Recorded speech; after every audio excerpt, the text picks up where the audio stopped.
வணக்கம் அன்புறவுகளை. இப்போ நாங்கள் வசாகா பீச்சுக்கு க்ளோஸாக நிற்கிறோம். பாருங்கள் எப்படி வசாகா பீச்சு, அந்த நகரம், பீச்சு, அதன் சுற்றாடல் எப்படி இருக்குன்னு பாருங்கள்.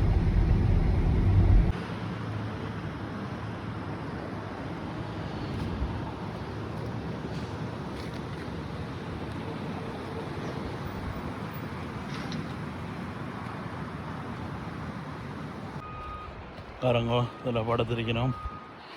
இப்போ 1-2 பேர் தான் இருக்கிறோம். ஏன்னா இப்போ தான் சீசன் ஸ்டார்டிங். அதோட இன்றைக்கு ஒரு செவ்வாய்க்கிழமை, டியூஸ்டே. அப்படி இருந்தும் சில ஃபேமிலிகள் வந்து இருக்கணும். பாருங்க, இதில் ஃபேமிலியாக வந்திருக்கணும். அரௌனோ வந்து ஸ்கூல் இருக்கும் இல்லை. பட் இந்த ஜூலையில் இங்கே நான் நினைக்கிறேன், நான் வராமல் சொல்லக்கூடாது. அந்த நேரத்தில் நான் வர இல்லை. நான் லேசி ஆஃப் இப்படியான ஆக்டிவிட்டிகளுக்கு இனி கட்டாயம் பெற ஓணும். இப்போ நான் வேறு கரிபியனுக்கு போய் நிற்கிறதோடைய இங்கே இதுகள் நிற்கிறதில்ல. இன்றைக்கு தான் இருக்கும் பார்ப்போம் இது என்று சொல்லி பார்க்குறேன். நல்லா கிளியராக இருக்குது. நாங்கள் இருக்கிற டவுனுக்கும் பக்கத்துலேயும் இப்படி லேக் இருக்குது, பீச் இருக்குது. பட் கலங்கல் தண்ணி நான் 2-3 எங்களை வீட்டுக்கிட்டே இருக்குது. பட் ரெண்டாலும் இது நல்ல பீச்சுன்னு சொல்கிறவேல் கொஞ்சம் பரவாயில்ல, நல்லா தான் இருக்குது. இருந்தாலும் வேறு பீச்சுகளோட ஒப்படையில் அது கரிப்பியன் பீச்சுகள் கிறிஸ்டல் கிளியர்.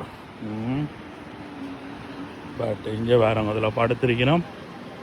அப்போ தரம் சன்பாத் இருக்கணும். இங்கே எல்லாம் சின்ன புள்ளிகள் விளையாடினோம், ஆக்கள் இருக்கணும்.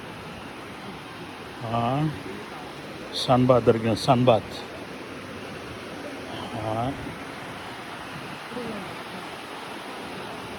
இது நல்லா தான் இருக்கும் என்று நினைக்கிறேன்.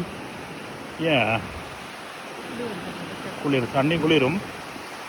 பட் இந்த தண்ணி நாட் பேட். இப்போ கரையில் கொஞ்சம் கலங்களாக தான் இருக்குது. பாருங்க, கரையில் கலங்கள். பட் ஒரு 100 மீட்டர் உள்ளுக்கு போனீங்கன்னா நல்லா கிளியராக இருக்கும். ஒரு 100 மீட்டர் பாருங்க, தாக்க தெரியுது. இந்த அலை எங்கே எழும்புதுன்னு பாருங்கள். அந்த அலை எழும்புகிற அந்த இடத்துல இருந்து அங்கால இதுக்கு அங்கால கிளீன் தண்ணி கிளீனாக இருக்குது. அதுக்கு அந்த அலை வாரதுக்கு இங்கேயும் தண்ணி கலங்களாக தான் இருக்கும். all the beaches like same thing. All the beaches same like that.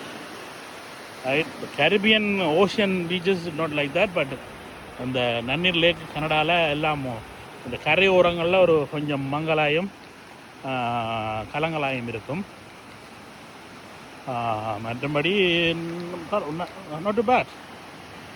குளிக்கிறதுக்கு இங்கே வேறுங்க, நல்ல மண், நல்ல க்ளீன் மண்ணாக இருக்குது. இப்படியே இதுங்க மட்டும் போகுது.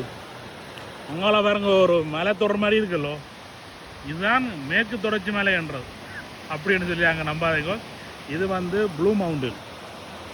இங்கேயும் நல்ல ரிசோர்ட் இருக்குது. மலை ஒரு உயரமான பகுதி, அதில் மலையாக இருக்குது. இதுகளுக்குள்ள அந்த ஏரியாவை சொல்கிறது ப்ளூ மவுண்டன். அங்கே ரிசோர்ட் இருக்குது.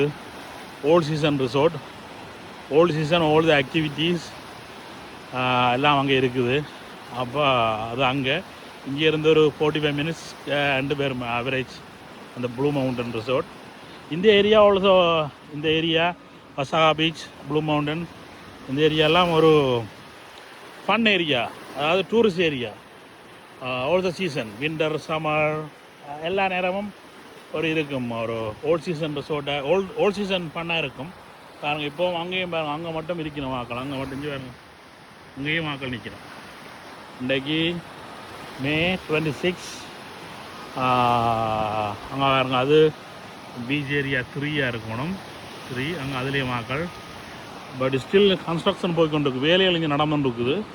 அதில் இந்த மெயின் ஒரு ரோட் இதால் போகும், அது பிளாக் பண்ணி வேலை நடந்துருக்கு. இதுதான் இந்த பீச்.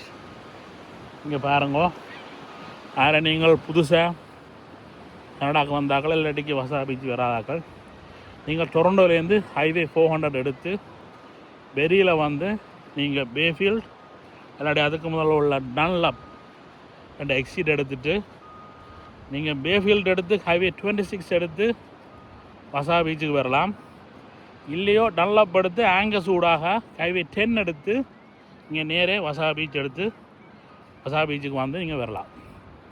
அரௌண்ட் ஒரு 1.5 hours from Toronto. Enjoy this summer. Thank you. Bye.